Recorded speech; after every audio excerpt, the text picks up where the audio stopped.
Okay. So hello everyone, welcome to fifth lecture of design of RCC. And in today's class, I am going to start a very fresh topic, that is pre-stress concrete, or it is denoted by PSC. So pre-stress concrete का सबसे पहले आपको code का नाम याद रखना है। Examination में कोड का नाम है जो आपका पूछता है ना। सो PSC का जो कोड है वो क्या है, IS 1343-9080। So you have to remember the code for objective purpose, है ना। सो IS 1343-9080 इसका क्या है, कोड है ना। और IS 4562 के किसका कोड था, लिमिट स्टेट का, है ना। IS 456-2000 किसका कोड था, लिमिट स्टेट का, लिमिट स्टेट ऑफ मतलब RCC का। लेकिन ये क्या है, PSC है, प्री स्ट्रेस कंक्रीट है ना। अब कैसे प्री स्ट्रेस कंक्रीट है जो RCC से डिफरेंट होता है, उसको हम लोग डिस्कस करेंगे। So let us start the today session.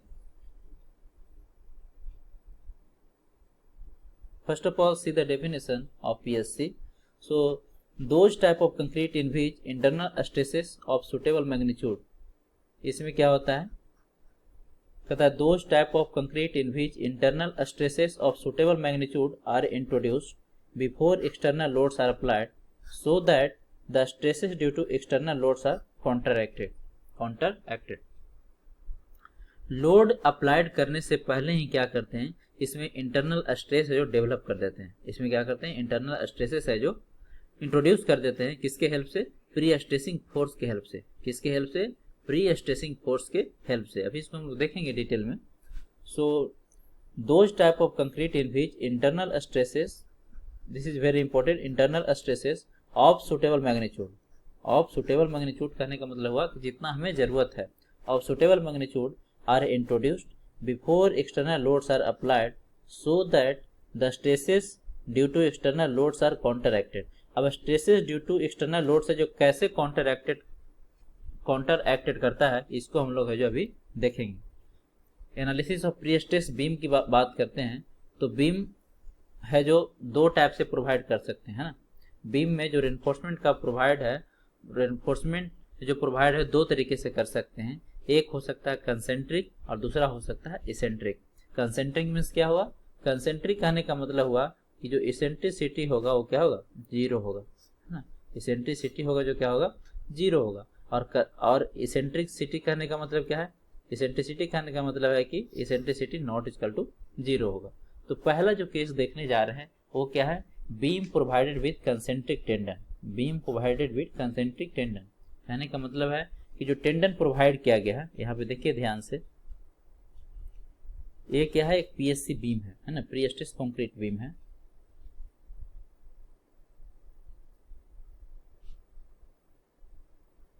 एक बीम है,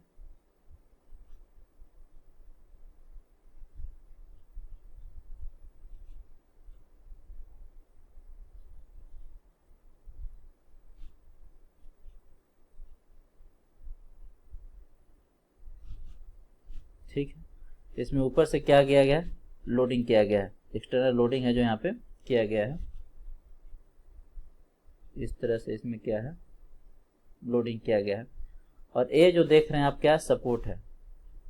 ये क्या, सिंपली सपोर्टेड है, ये आपका सिंपली सपोर्टेड है। और यहाँ पे क्या है, रोलर है। यहाँ पे क्या है, रोलर सपोर्ट है। ये आपका टेंडन है। ये क्या है, जो ग्रीन कलर से देख रहे हैं, ये क्या है, रेनफोर्समेंट है, टेंडन। अभी इस सबको डिस्कस करेंगे डिटेल में, तो थोड़ा सा पेशेंस रखिए। ये आपका क्या है, टेंडन है। टेंडन क्या होता है, वार क्या होता है, केबल क्या होता है, सबको हम लोग अभी डिटेल में देखने वाले हैं, ठीक है। तो फिलहाल आपको याद रखना है क्या है, टेंडन है। सब में डिफरेंस है, अभी हम इसको डिस्कस करेंगे, ठीक है, क्या डिफरेंस है सबके बीच में। तो यहाँ पे क्या करते हैं, प्री स्ट्रेसिंग फोर्स है जो अप्लाई करते हैं, वो फोर्स सपोज कीजिए P है, वो क्या है, P फोर्स है जो अप्लाई किया गया इसको। और अप्लाई करने के बाद इस तरह से प्री स्ट्रेसिंग फोर्स है जो P अप्लाई किया, और फिर इसको क्या किया, छोड़ दिया, है ना। फिर इसके बाद क्या किया, छोड़ दिया। ये टेंडन है, इस तरह से इसमें फोर्स अप्लाई किया, उसके बाद क्या किया, इसको छोड़ दिए, है ना। कब छोड़े, जब कंक्रीट है जो सेट हो जाता है तब, जब कंक्रीट है जो सेट हो जाता है तब, ठीक है। So beam provided with concentric tendon. Concentric tendon का मतलब क्या हुआ, कि जो टेंडन है, जो रेनफोर्समेंट है, इसके सीजी से क्रॉस कर रहा है। कहाँ से क्रॉस कर रहा है? सीजी से। सीजी है जो बीम का जो सीजी होगा वो भी कहीं यहीं पे होगा, है ना। तो टेंडन और कहाँ से क्रॉस कर रहा है? सीजी से। इसका मतलब क्या हुआ? इस केस में इसेंट्रिसिटी होगा जो 0 होगा, और चूंकि इसेंट्रिसिटी 0 है तो हम बोल देंगे क्या है? कंसेंट्रिक टेंडन का केस है। किसका केस है? कंसेंट्रिक टेंडन का केस है ना। अब देखिए, यदि हम स्ट्रेस डायग्राम बनाएं, तो स्ट्रेस डायग्राम में यदि सही से देखें तो क्या लगेगा? एक तो डायरेक्ट कॉम्प्रेसिव स्ट्रेस लगेगा, एक क्या होगा? डायरेक्ट कॉम्प्रेसिव स्ट्रेस लगेगा। जैसे एक क्या है आपका? ये डायरेक्ट कॉम्प्रेसिव स्ट्रेस है, ये आपका डायरेक्ट कॉम्प्रेसिव स्ट्रेस है। इसका वैल्यू क्या होगा? डायरेक्ट कॉम्प्रेसिव स्ट्रेस की यदि बात करें तो इसका वैल्यू क्या होगा? Load upon area. Very simple, load upon area. Area क्या होगा? इसका क्रॉस सेक्शन एरिया होगा। इसका बीम का जो क्रॉस सेक्शनल एरिया होगा वो वाला एरिया लेंगे, ठीक। बीम का क्या होगा? क्रॉस सेक्शनल एरिया होगा, जो बी इंटू डी जिसको बोलेंगे, वो वाला एरिया होगा। तो डायरेक्ट कॉम्प्रेसिव स्ट्रेस कितना होगा? लोड अपॉन एरिया, ठीक है। तो उसके बाद क्या होगा? Bending stress due to load. Load के कारण भी क्या होगा? बेंडिंग स्ट्रेस डेवलप होगा, है ना। जब इस पर लोड लगाएंगे तो कुछ इस तरह से है जो इस पर क्या होगा? सैग करेगा। जब लोड लगाएंगे तो क्या होगा?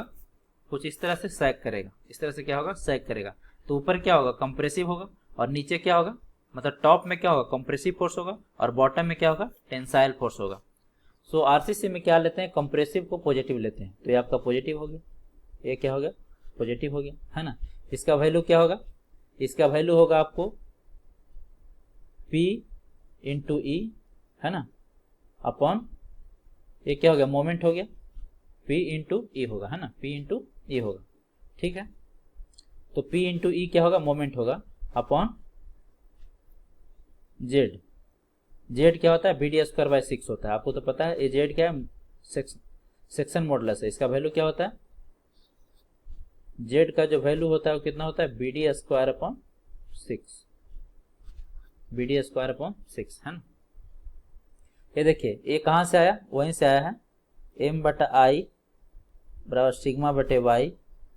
तो सिग्मा बराबर क्या होगा? M/I इंटू बाई, और लिख सकते हैं M/I/बाई। तो I/बाई क्या होता है? I/बाई होता है जो जेड होता है, तो M/Z हो गया, है ना। और M का वैल्यू क्या होगा? Load into eccentric P into E, है ना। बट यहाँ पे क्या होगा वैल्यू? यहाँ पे होगा लोड का वैल्यू आपका P इंटू ई ना होके, क्योंकि ये जो स्ट्रेसेस है वो किसके कारण है? ये जो स्ट्रेसेस है वो आपका किसके कारण है? एक्सटर्नल लोड के कारण है। एक्सटर्नल लोड के कारण है। तो किस पे डिपेंड करेगा वो? यहाँ पे देखिए, यहाँ पर जो भी मोमेंट आ रहा है वो यूडीएल के कारण आ रहा है। तो सिंपली सपोर्टेड में कितना होता है? WL²/8 होता है। सिंपली सपोर्टेड में मोमेंट कितना होगा? WL²/8 होगा। तो यहाँ पर जो M का वैल्यू होगा क्या होगा? WL²/8 होगा। तो M/Z ही रहने दीजिए इसको। तो ये क्या हो जाएगा? WL²/8, WL²/8 हो जाएगा। सो M/Z कैसे आया आपको पता हो गया? M/Z कैसे आया आपको पता हो गया, ये पहले से भी आपको पता होगा। सेकेंड थिंग, और किसके कारण स्ट्रेस डेवलप होगा? और किसके कारण होगा? और होगा आपका, अब यहाँ पे चूंकि इसेंट्रिसिटी 0 है तो इसके कारण तो कोई स्ट्रेस डेवलप होगा नहीं, बेंडिंग स्ट्रेस नहीं डेवलप होगा, है ना। सिर्फ है जो एक्सटर्नल लोड के कारण होगा, है ना। So bending stress due to loads, ये लोड के कारण हो रहा है। जो आपका ये लोड यहाँ पे लग रहा है W, इसके कारण है जो स्ट्रेस डेवलप हो रहा है। अब फाइनल स्ट्रेस यदि टॉप और बॉटम पे निकाले तो क्या करेंगे? दोनों को जोड़ देंगे। तो दोनों को जोड़ दिए, है ना। तो दोनों को सम करेंगे तो टॉप पे कितना आ जाएगा? P/A प्लस M/Z कहाँ पे आएगा? एट टॉप आएगा, एंड P/A माइनस M/Z, क्योंकि नीचे क्या आएगा? टेंशन के कारण क्या होगा? नेगेटिव होगा। तो ये क्या होगा? एट बॉटम होगा, सो यदि कंसेंट्रिक टेंडन का केस है तो क्या देखें? टॉप पे कितना आ रहा है? P/A प्लस M/Z, और बॉटम में कितना आ रहा है? P/A minus M/Z। कुछ नहीं किए, दोनों को स्ट्रेसेस को अलग अलग ड्रा करना, उसके बाद सम कर देना है। सबसे पहले डायरेक्ट स्ट्रेस होगा लोड अपॉन एरिया। तो लोड कितना होगा? P, ये जो जितना आप यहाँ पे प्री स्ट्रेसिंग फोर्स लगा रहे हैं वही लोड का वैल्यू होगा, है ना, अपॉन एरिया, इसका क्रॉस सेक्शनल एरिया होगा, ठीक है, बी इंटू डी। एरिया का वैल्यू क्या होगा, एरिया का वैल्यू कितना होगा, B time into D. Area का वैल्यू बी इंटू डी होगा। जेड का वैल्यू क्या होगा, बी डी स्क्वायर बाई 6 होगा, है ना, बी डी स्क्वायर बाई 6। अब बी डी स्क्वायर बाई 6 कैसे आया छोटू, आई बटा वाई से आता है। आई कितना होता है, बी डी क्यू बाई 12, और वाई कितना होगा, डी बाई 2। जब इसको सॉल्व करेंगे तो कितना आएगा, बी डी स्क्वायर बाई 6। ये सब आपको पता है पहले से, बेसिक है ना। सो ओवरऑल स्ट्रेसेस कितना हो जाएगा, एट टॉप पे हो जाएगा कितना, P by A plus M by Z, चूंकि दोनों सेम नेचर का था, दोनों कॉम्प्रेसिव में था तो दोनों जोड़ दिए।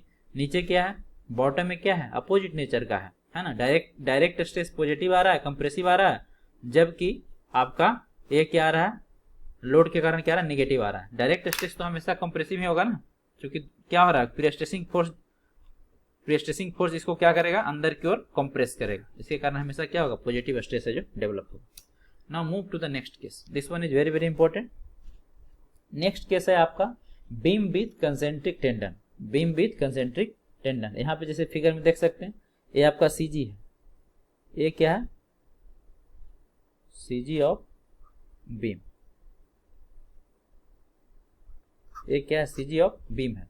तो देख रहे हैं टेंडन आपका यहाँ पे है, ये रहा टेंडन, है ना। तो जो टेंडन का पोजीशन है और सेंटर ऑफ ग्रेविटी का पोजीशन है, दोनों में क्या है, डिफरेंस है, दोनों में डिफरेंस है। और उसी डिफरेंस को क्या बोलते हैं, इसेंट्रिसिटी बोलते हैं। उसी डिफरेंस को क्या बोलते हैं, इसेंट्रिसिटी बोलते हैं, ई, है ना। इसी डिफरेंस को क्या बोल रहे हैं, इसेंट्रिसिटी बोल रहे हैं, है ना। यहाँ भी लोडिंग मान लेते हैं कितना है, स्मॉल डब्ल्यू है, जो एक्सटर्नल लोड आ रहा है वो कितना आ रहा है, स्मॉल डब्ल्यू किलो न्यूटन पर मीटर, किलो न्यूटन पर मीटर, ठीक है। तो फिर से क्या करेंगे, अलग अलग है जो स्ट्रेसेस है जो बनाएंगे। तो ये आपका क्या हो गया, cross section of the beam हो गया। ये क्या है, ये आपका क्रॉस सेक्शन ऑफ बीम है, और ये क्या है, टेंडन है, ये आपका क्या है, टेंडन है ना। और ये इसेंट्रिसिटी हो गया, ये क्या हो गया आपका, इसेंट्रिसिटी हो गया। इसका वैल्यू कितना है, ई है, ये इसेंट्रिसिटी है, ठीक है। तो फिर से क्या करेंगे, अलग अलग ब्रेक करेंगे, पूरे ध्यान से सुनना है। सबसे पहले क्या आएगा, डायरेक्ट स्ट्रेस आएगा due to prestressing force. Direct stress आएगा कितना आएगा, पी बाई ए आएगा, load upon area, load upon area, तो लोड अपॉन एरिया आ गया। और ये थ्रू आउट द क्या होगा, पॉजिटिव आएगा, क्योंकि देखिए जब आप यहाँ पे जो प्रीस्ट्रेसिंग फोर्स है उसका नेचर क्या है, इन साइड की ओर है, उसका नेचर क्या है, इन साइड की ओर प्रेस करेगा, इन साइड की ओर प्रेस करेगा दोनों तरफ से, यानी ओवरऑल बीम को क्या करेगा, ये प्रेस करके रखेगा, अंदर की ओर क्या करेगा, प्रेस करके रखेगा। यानी ओवरऑल बीम में क्या होगा, एक कंप्रेसिव स्ट्रेस है जो इंट्रोड्यूस करेगा। तो कंप्रेसिव स्ट्रेस इंट्रोड्यूस किया तो क्या हो गया, इसके कारण थ्रू आउट द पॉजिटिव हो गया। चाहे टॉप की बात करें या बॉटम की बात करें, क्या होगा, ओवरऑल स्ट्रेसेस है जो कंप्रेसिव होगा। नाउ अब किसके कारण होगा, सेकंड केस होगा स्ट्रेसेस ड्यू टू इसेंट्रिसिटी और prestressing force. Eccentricity due to prestressing force, इसको सही से समझना है। देखिए सेंटर ऑफ ग्रेविटी के बाद मोमेंट लीजिए इसका, तो ये क्या होगा, एक कुछ बीम को बहुत ध्यान से समझना है। बीम को कुछ है जो मोमेंट दे रहा होगा, कैसे, इस तरह से मोमेंट दे रहा होगा, जिसका वैल्यू कितना होगा, P इंटू इसेंट्रिसिटी होगा। इधर से कैसा मोमेंट दे रहा होगा, इस तरह से दे रहा होगा, है ना। मतलब ये मोमेंट ए क्या होगा, ये हॉगिंग होगा, ये क्या होगा, मोमेंट का नेचर क्या होगा, हॉगिंग होगा, है ना, P इंटू ई। तो मोमेंट का नेचर जो हॉगिंग होगा, इसका मतलब क्या होगा, बीम को कुछ ऐसे है जो कर रहा होगा, ध्यान से देखना, कुछ इस तरह से है जो डिफ्लेक्ट कर रहा होगा। इसका मतलब क्या होगा कि प्रीस्ट्रेसिंग फोर्स के कारण जो मोमेंट डेवलप हो रहा है, उस मोमेंट के कारण जो स्ट्रेसेस होगा वो टॉप पे क्या होगा, टेंसाइल होगा, जबकि बॉटम पे क्या होगा, कंप्रेसिव होगा। फिर से रिपीट कर रहा हूँ, प्रीस्ट्रेसिंग फोर्स के कारण जो मोमेंट डेवलप हो रहा है, उस मोमेंट के कारण जो स्ट्रेस इंट्रोड्यूस हो रहा है बीम में, वो क्या होगा, टॉप पे आपका क्या होगा, टेंसाइल होगा, और बॉटम पे क्या होगा, कंप्रेसिव होगा। बॉटम पे क्या होगा, कंप्रेसिव होगा, ठीक है। तो टॉप पे आपका क्या हो गया, टेंसाइल, तो माइनस हो गया। बॉटम पे हो गया कंप्रेसिव, तो प्लस हो गया। बॉटम पे क्या हो गया, प्लस हो गया। और उसका वैल्यू क्या होगा, m बटा आई इंटू बाई, है ना, मतलब सिग्मा। अगर हम देखें तो क्या होगा, m बटा आई इंटू बाई, और m को क्या लिखेंगे, p इंटू ई लिखेंगे। तो किसका कितना वैल्यू हो जाएगा, यहाँ पर देखिए डायरेक्ट स्ट्रेस की बात करें, सबसे पहले डायरेक्ट स्ट्रेस,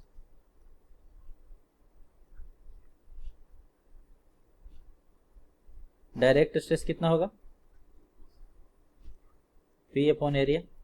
फिर सेकेंड होगा आपका bending stress due to prestressing force, है ना, bending stress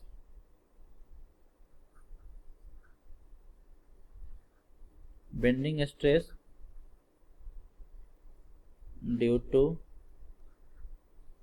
prestressing force, due to prestressing force. इसका वैल्यू कितना होगा, m by I into by. तो इसका वैल्यू क्या होगा, m का वैल्यू p इंटू ई होगा, और i को लिख सकते हैं छोटू i, इसको लिख सकते हैं i अपॉन बाई, है ना। तो p into E, i upon by क्या होता है, z होता है, z होता है, और z क्या होता है, BD स्क्वायर बाई 6 होता है। ये तो आपको पता ही है, BD स्क्वायर बाई 6 होता है, ठीक है। तो ये है जो क्लियर हो गया, P into E by Z, P into E by Z है जो क्लियर हो गया। बट ध्यान रहे कि टॉप पे क्या आ रहा है, टेंसाइल आ रहा है तो नेगेटिव हो गया, और बॉटम पे क्या आ रहा है, कंप्रेसिव आ रहा है तो पॉजिटिव हो गया। और किसके कारण स्ट्रेस डेवलप होगा बताइए, और डेवलप होगा stresses due to external bending moment. ये जो लोड लग रहा है ऊपर से, ये जो लोड लग रहा है, इसके कारण क्या होगा, इसके कारण भी तो मोमेंट आएगा, इसके कारण भी मोमेंट आएगा। वो कैसे, लोड बीम को कुछ इस तरह से सैग करेगा, लोड है जो बीम को कुछ इस तरह से सैग करेगा, तो उसके कारण क्या होगा, ऊपर आपका क्या होगा, कंप्रेसिव होगा, और नीचे क्या होगा, टेंसाइल होगा। तो देखिए ऊपर आपका कंप्रेसिव हुआ तो पॉजिटिव आ गया, नीचे टेंसाइल हुआ तो नेगेटिव आ गया। वैल्यू कितना होगा, है ना। तो stresses due to external bending मैं यहाँ पे लिख रहा हूँ। थर्ड है जो क्या है, स्ट्रेसेस ड्यू टू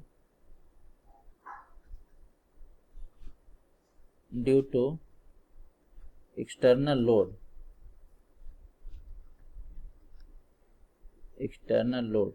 इसका वैल्यू कितना होगा, m by I into by. But ध्यान रहे इसी को क्या लिख सकते हैं, m upon I upon by. तो इसको क्या लिख सकते हैं, m अपॉन जेड, है ना। और z का वैल्यू क्या होगा, BD स्क्वायर बाई 6 होगा, BD स्क्वायर बाई 6 होगा, ठीक है। बट हियर m का वैल्यू क्या होगा, m का वैल्यू WL स्क्वायर बाई 8 होगा, है ना, for simply supported beam. Simply supported beam के केस में कितना होगा, WL स्क्वायर बाई 8 होगा, यानी टाइप ऑफ बीम डिपेंड करेगा, और जनरली है जो आपको सिंपली सपोर्टेड ही मिलेगा, ठीक है। तो WL स्क्वायर बाई 8 हो गया m का वैल्यू, है ना। तो यहाँ पे स्ट्रेस का वैल्यू कितना होगा, m बाई जेड, है ना। तो देखिए कितना हुआ, m बाई जेड हुआ, ठीक है। ऊपर क्या होगा, कंप्रेसिव होगा, नीचे क्या होगा, नेगेटिव होगा। अब हमको फाइनल स्ट्रेस लिखना है, तो क्या होगा, P बाई ए, देखिए ए पॉजिटिव आया था, ये निगेटिव आया था, ये पॉजिटिव आया था, तो P by A minus P into E by Z plus m by Z, है ना। सो फाइनल स्ट्रेस यदि लिखें, फाइनल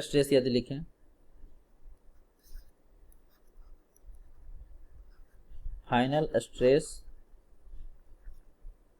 एट टॉप, तो सबसे पहले क्या होगा, डायरेक्ट स्ट्रेस आएगा कितना, P बाई ए। उसके बाद देखिए इसके कारण प्रीस्ट्रेसिंग फोर्स के कारण कितना आया, नेगेटिव आया है, तो P इंटू ई अपॉन जेड, अब प्लस एक्सटर्नल लोड के कारण कितना, m बाई जेड, ठीक है। उसी तरह से यदि हम फाइनल स्ट्रेस एट बॉटम लिखें, फाइनल स्ट्रेस एट बॉटम यदि लिखें तो क्या होगा, डायरेक्ट स्ट्रेस तो थ्रू आउट द पॉजिटिव है, डायरेक्ट स्ट्रेस क्या है, through out the cross section क्या है, पॉजिटिव है ना। प्रीस्ट्रेसिंग फोर्स के कारण जो बॉटम में वो क्या है, पॉजिटिव है, तो पॉजिटिव हो गया। एक्सटर्नल लोडिंग के कारण बॉटम में क्या है, टेंसाइल है, तो निगेटिव हो गया। बस बहुत सिंपल है, समझ के पढ़िएगा तो क्या है, बहुत सिंपल है ना। फॉर्मूला याद रखना बहुत सिंपल है। तो टॉप पे हो गया, बॉटम पे हो गया, है ना। यही दो चीज़ें आपको एग्जाम में पूछता है ना। हालांकि सेमेस्टर में यहाँ से क्वेश्चन है जो आपका न्यूमेरिकल नहीं आता, सिर्फ एनालिसिस पढ़ना है, सिर्फ है जो एनालिसिस पढ़ना है। Okay, so now move to the next point of discussion, that is material used in PSC, है ना। मटेरियल यूज्ड इन आरसीसी आपको पता है, अब क्या पढ़ने जा रहे हैं, material use in PSC, pre stress concrete में जो कौन कौन सा मटेरियल यूज करते हैं। तो सबसे पहला तो मटेरियल क्या होगा, स्टील होगा, है ना। बट आरसीसी से क्या होगा, डिफरेंट होगा, आरसीसी से क्या होगा, डिफरेंट होगा। यहाँ पे जो यूज होगा हाई टेंसाइल है जो स्टील यूज होगा। कौन सा यूज होगा, हाई टेंसाइल स्टील यूज होता है, high tensile strength steel is use for pre stressing इस केस में, ठीक है। ऑर्डिनरी स्टील, आपका क्वेश्चन आएगा माइंड में कि sir why ordinary steel are not use. So ordinary steel और ऑर्डिनरी स्टील है जो यूज नहीं करते हैं। ऑर्डिनरी स्टील में कौन कौन आता था, माइल्ड स्टील आता है और HYSD आता है। So ordinary steel is not use due to high losses in pre stresses, क्योंकि उसमें क्या होता है, काफी ज्यादा लॉस होता है ना, उसमें क्या होता है, काफी ज्यादा लॉसेस होता है, इसके कारण है जो इसको यूज में नहीं लेते हैं। नाउ अब टेंडन क्या होता है, अभी हम लोग देखे थे इसके बारे में, टेंडन क्या होता है। सो टेंडन और हाई स्ट्रेंथ वायर होता है, क्या होता है, हाई स्ट्रेंथ वायर होता है, having diameter 1.5 mm to 8 mm। इसका डायमीटर कितना होता है, 1.5 से 8 mm तक। अल्टीमेट टेंसाइल स्ट्रेस कितना होता है, 2350 से 1500 तक, 2350 से 1500 तक इसका क्या होता है, अल्टीमेट टेंसाइल स्ट्रेस होगा।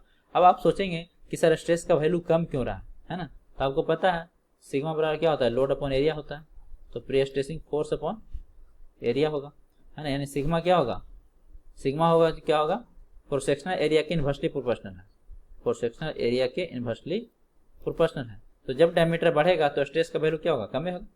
जब डायमीटर बढ़ेगा इसका मतलब क्या होगा, sigma directly proportional to 1 upon area क्या होगा, π/4 × d², है ना। तो इनवर्सली प्रोपोर्शनल है, देखिए डायमीटर से क्या इनवर्सली प्रोपोर्शनल है, तो जब है जो डायमीटर है जो बढ़ेगा तो ये वैल्यू क्या हो जाएगा, कम जाएगा, क्योंकि उल्टा रिलेशन। नाउ नेक्स्ट क्या है, वायर स्ट्रैंड्स और केबल्स। और केबल क्या होता है, केबल क्या होता है, ए स्ट्रैंड और cable is made of bundle of wire. A bundle of wire मिलकर क्या बनाता है, केबल का फॉर्मेशन करता है ना। सो स्ट्रैंड और cable is made of bundle of wire spun together. Spun together मैंने क्या हुआ, ट्विस्टेड। इसको क्या करना है, ट्विस्ट कर देंगे, है ना। नंबर ऑफ वायर को क्या करेंगे, ट्विस्ट कर देंगे, तो क्या होगा, किसका फॉर्मेशन करेगा, केबल्स का फॉर्मेशन करेगा। So the overall diameter of cable और strand from 7 to 70 mm। Cable का जो डायमीटर होता है 7 से 17 mm के बीच होता है। And they are generally use for post tensioning. किसके लिए यूज करते हैं इसको, पोस्ट टेंशनिंग में जो यूज करते हैं। अभी पढ़ेंगे प्री टेंशन और पोस्ट टेंशन दोनों डिटेल में। बार क्या होता है, these are high tensile steel having diameter more than 10 mm। इसका डायमीटर क्या होगा, 10 mm से ज्यादा होगा, ठीक है। सो अब देखिए, अगर नोट में एक वर्ड में लिखा जाए, एक वर्ड में यदि हम डिफाइन करना चाहे तो जो सबसे जो स्मॉलेस्ट फॉर्म है स्टील का उसको वायर बोलेंगे। और ये नंबर ऑफ वायर मिलके स्ट्रैंड्स का फॉर्मेशन करता है, और ये नंबर ऑफ स्ट्रैंड्स मिलके टेंडन्स का फॉर्मेशन करता है, और ये नंबर ऑफ टेंडन मिलके है जो केबल का फॉर्मेशन करता है। ये नंबर ऑफ टेंडन मिलके क्या करेगा, केबल का फॉर्मेशन करेगा। तो जो स्मॉलेस्ट जो डाया होगा वो किसका फॉर्मेशन करेगा, वायर का। और ये नंबर ऑफ वायर मिलके किसका फॉर्मेशन करेगा, स्ट्रैंड्स का। और ये नंबर ऑफ स्ट्रैंड्स मिलके किसका फॉर्मेशन करेगा, टेंडन का, टेंडन्स का। और ये नंबर ऑफ टेंडन मिलके किसका फॉर्मेशन करेगा, केबल का। So all are related to each other, है ना, सब क्या एक दूसरे से रिलेटेड है। Now move to the next point of discussion. Next क्या है, नेक्स्ट जो प्री स्ट्रेस में यूज होने वाला मटेरियल है वो क्या है, कंक्रीट है ना, कंक्रीट है। सो देखिए, concrete use in PSC of very good quality and high strength.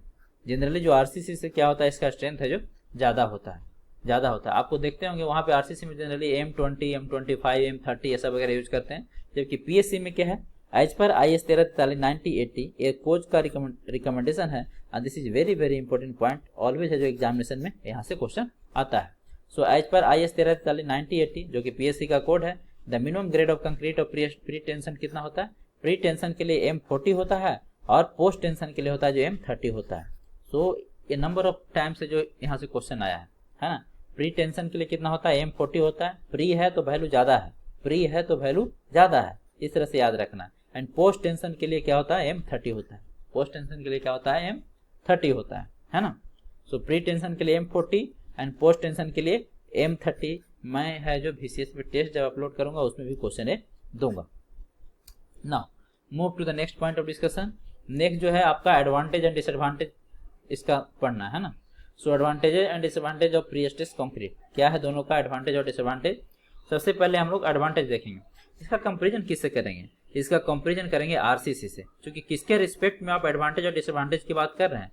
हम जो एडवांटेज और डिसएडवांटेज की बात कर रहे हैं वो आरसीसी के रिस्पेक्ट में करते हैं। किसके रिस्पेक्ट में करते हैं? आरसीसी के रिस्पेक्ट में करते हैं। तो सबसे पहले हम लोग एडवांटेज देखेंगे। एडवांटेज क्या है इसका? पीएससी सेक्शन आर थिनर, ये क्या होता है? काफी पतला होता है, thinner and lighter than RCC section. तो पहला क्या हो गया? मतलब सेल्फ वेट है जिसका रिड्यूस हो गया, है ना। जब इसका सेक्शन थिनर एंड लाइटर है तो ओवरऑल क्या होगा? सेल्फ वेट है जो रिड्यूस हो गया, सेल्फ वेट है जो क्या हो गया? रिड्यूस हो गया। Second thing, in PSC whole concrete area is effective in resisting load. अब देखिए इस स्टेटमेंट को मैं समझा रहा हूँ, इसको ध्यान से समझिए। आरसीसी में हम लोग बोलते थे, आरसीसी का एजम्पशन क्या कहता था? आरसीसी का एजम्पशन कहता था कि न्यूट्रल एक्सिस के नीचे का जो कंक्रीट है इसको हम लोग क्रैक मानते हैं। क्या मानते हैं? इसको क्रैक मानते हैं। मतलब ये कोई भी लोड नहीं लेगा, ये कोई भी लोड नहीं लेगा। जो भी लोड लेता है कौन लेता है? स्टील लेता है ना। सिर्फ है जो कौन सा एरिया यूज होता है? ऊपर वाला एरिया, ए वाला एरिया है जो यूज होगा। जबकि प्री स्ट्रेस कंक्रीट में क्या होता है? Through out the area use में आता है, थ्रू आउट द जो लोड को रेजिस्ट करता है।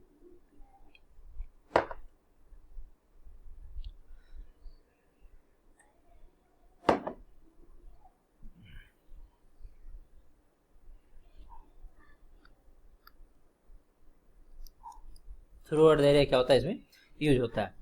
So in PSC whole concrete area is effective in resisting the load.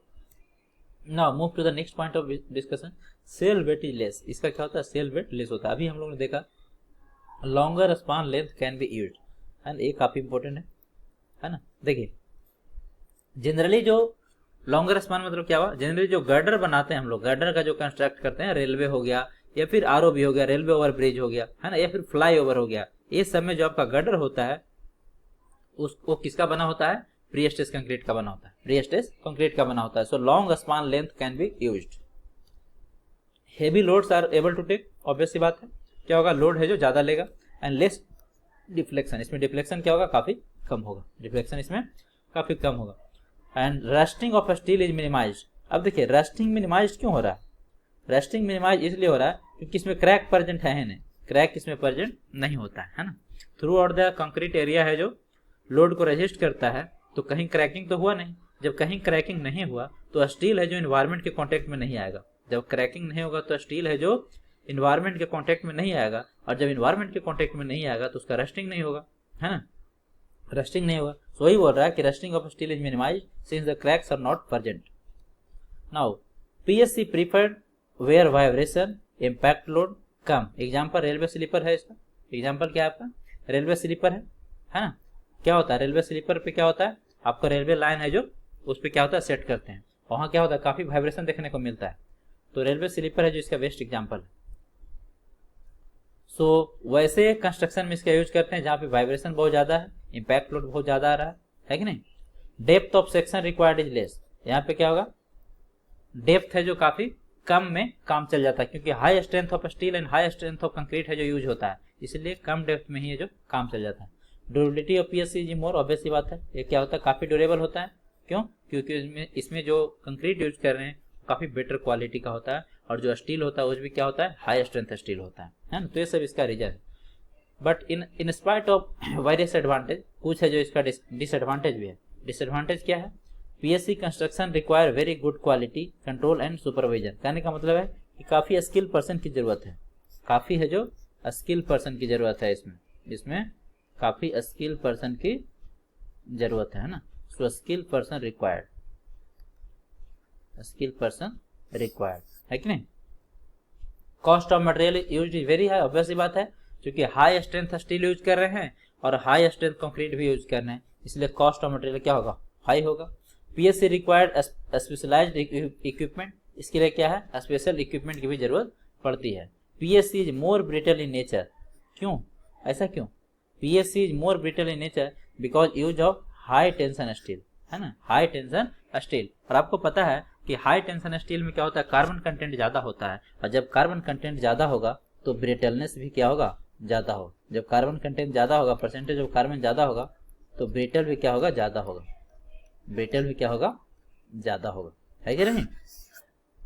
ठीक है, तो आगे बढ़ते हैं।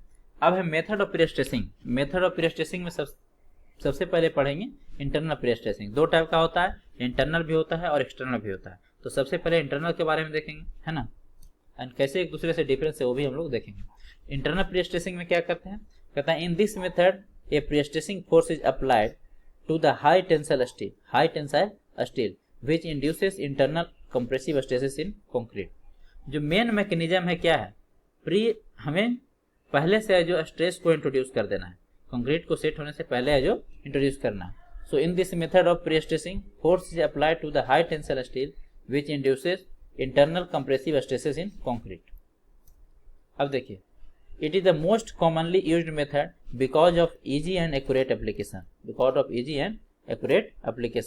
Internal pre stressing can be done by two method.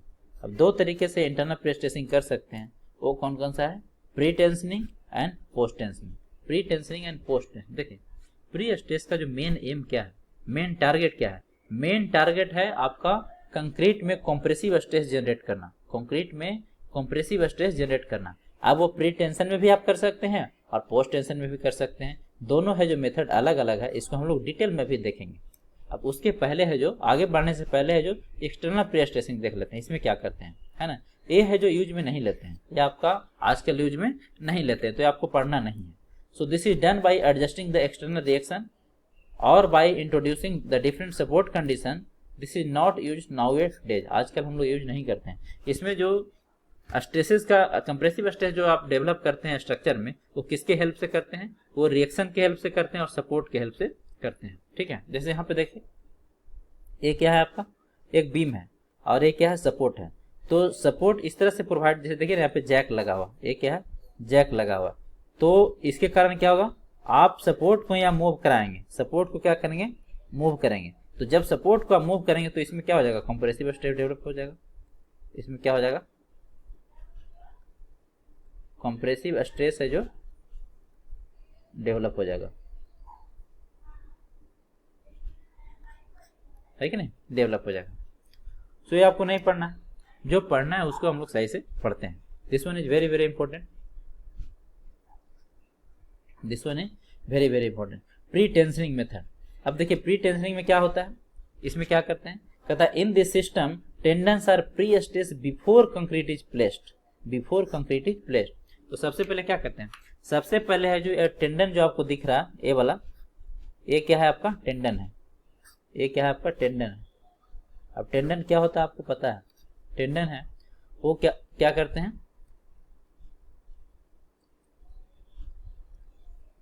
उसको सबसे पहले क्या करते हैं, स्ट्रेच करते हैं। सबसे पहले क्या करते हैं, स्ट्रेच करते हैं। यहाँ से मैं हटा देता हूँ, उसको पहले क्या करते हैं, स्ट्रेच करते हैं।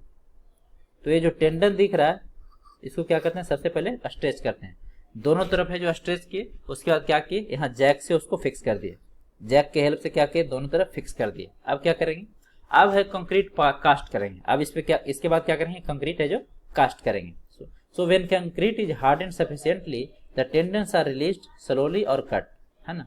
या तो टेंडेंस को स्लोली रिलीज कर दीजिए, या तो क्या कर दीजिए, कट कर दीजिए। जैसे यहाँ से कट कर दिया, यहाँ से कट कर दिया, यहाँ से कट कर दिया, यहाँ से कट कर दिया, है कि नहीं। जब कंक्रीट सेट हो जाएगा उसके बाद क्या करेंगे, इसको कट कर देंगे, है ना। तो फिर क्या हो जाएगा, आपका जो स्ट्रेस जो डेवलप हुआ था किसमें, रेनफोर्समेंट में, टेंडन में, वो स्ट्रेस है जो ट्रांसफर हो जाएगा किसके ऊपर, कंक्रीट के ऊपर। किसके ऊपर, कंक्रीट के ऊपर। किसके थ्रू, बॉन्ड के थ्रू। स्टील और कंक्रीट के बीच का जो बॉन्ड है उसके थ्रू है जो कंप्रेसिव स्ट्रेस किसमें डेवलप हो जाएगा, कंक्रीट में डेवलप हो जाएगा, है ना। So the pre stress is transfer through bond between tendon and concrete. Concrete और टेंडन के बीच में जो बॉन्ड है वो उसके कारण क्या हो जाएगा, आपका प्री स्ट्रेस जो ट्रांसफर हो जाएगा किसमें, कंक्रीट में। So this method is commonly used for a small size member like beam, railway, sleepers and electric poles. तो this line is very very important. आपका इंटरव्यू में है जो पीएससी का एग्जाम्पल पूछ लिया जाता है, आपको प्री टेंशन मेथड का क्या क्या एग्जाम्पल है आपसे इंटरव्यू में पूछा जाता है। तो क्या इसका एग्जाम्पल है, बेस्ट एग्जाम्पल आपका रेलवे स्लीपर है। आप देखते होंगे रेलवे लाइन पे जिसके ऊपर है जो दोनों पटरी है जो लगा हुआ रहता है ना, इस तरह से स्लीपर होता है और यहाँ पे क्या होता है, रेलवे पटरी होता है यहाँ, और यहाँ है जो रेलवे पटरी होता है कि नहीं, इस तरह से रेलवे पटरी होता है, ठीक है।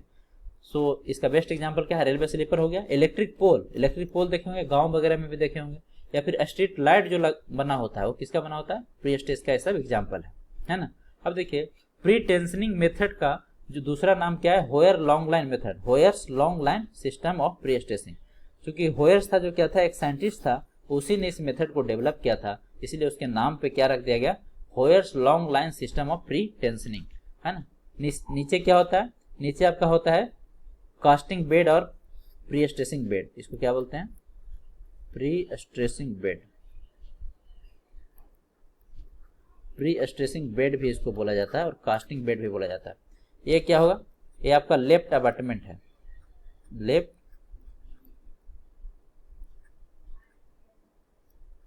अबैटमेंट, है ना। ये आपका राइट अबैटमेंट हो गया, ये क्या हो गया, राइट अबैटमेंट, राइट अबैटमेंट। ये क्या करता है, लेफ्ट अबैटमेंट और राइट अबैटमेंट का काम क्या है, ये जैक को होल्ड करके रखता है, जैक को क्या करता है, होल्ड करके रखता है। तो ये तो था किसके बारे में, प्री टेंशनिंग मेथड के बारे में। आपको ये मेथड है जो इंपॉर्टेंट है, एग्जाम में आपको लिखने के लिए आएगा, प्री टेंशनिंग मेथड, है ना। तो ये डायग्राम आपको बनाना पड़ेगा, डायग्राम है जो आपको बनाना पड़ेगा। अब देखिए generally as per IS 13/1980 bias tendon are not stress beyond 80% of the yield stress of the tendon. जो इसमें टेंडन में जो स्ट्रेस डेवलप करेंगे वो उसका यील्ड स्ट्रेंथ का 80% से ज्यादा नहीं करते। क्यों, क्योंकि इससे ज्यादा करते हैं तो ब्रेक होने का डर रहता है, इससे ज्यादा यदि आप स्ट्रेस कर देंगे तो ब्रेक होने का क्या होता है, डर होता है ना। अब देखिए minimum grade of concrete used in pre tension कितना होता है, ये होता है जो M40 होता है, अभी पहले भी डिस्कस किया था। मिनिमम ग्रेड ऑफ कंक्रीट कितना होता है, M40 होता है ना। अब बात कर लेते हैं स्ट्रेन का, स्ट्रेन का। So the value of total residual shrinkage strain recommended in the IS code for the purpose of design are 3 × 10⁻⁴, है ना। अब देखिए ये PSC के लिए, प्री टेंशन के लिए, for pre tension, for pre tension PSC, जो आपका श्रिंकेज स्ट्रेन का वैल्यू होता है वो होता है, एग्जाम में न जाने कितने बार ऑब्जेक्टिव ये पूछा है, 3 × 10⁻⁴, 3 × 10⁻⁴, ठीक है, for pre tension member. And post tension के लिए कितना होता है, जो पोस्ट टेंशन के लिए होता है, पोस्ट टेंशन में देख लेंगे, आगे देख लेंगे, ये होता है 2 × 10⁻⁴ upon log T + 2, log T + 2। ये किसके लिए होता है, पोस्ट टेंशन के लिए, पोस्ट टेंशन के लिए। तो अभी हम लोग देखेंगे पोस्ट टेंशन, अभी हम लोग देखेंगे भी, ठीक है। तो ये दोनों है जो वेरी वेरी इंपॉर्टेंट है, आपको याद रखना है। प्री टेंशन के लिए 3 × 10⁻⁴, पोस्ट टेंशन के लिए 2 × 10⁻⁴ डिवाइडेड बाय log T + 2, जहाँ पे T क्या है, T is the age in days of the concrete at transfer, है ना।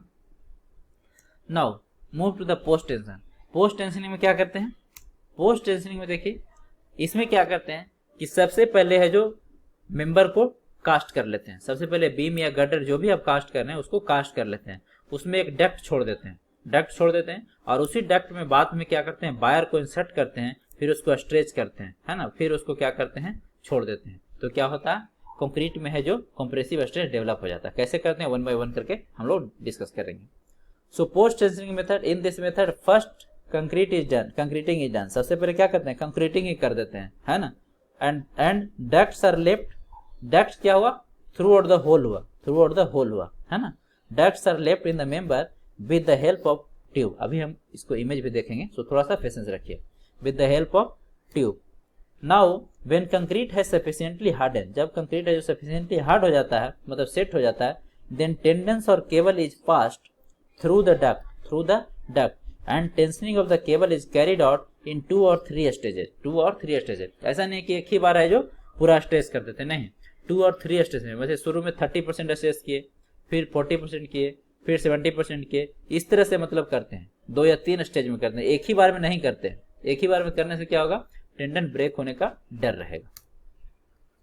सो after each tensioning of cable it is anchored at end. उसके बाद क्या करेंगे, एक बार स्ट्रेच किए, उसके बाद क्या करेंगे, इंड पे जो उसको एंकर कर देंगे, बांध देंगे उसको, है ना।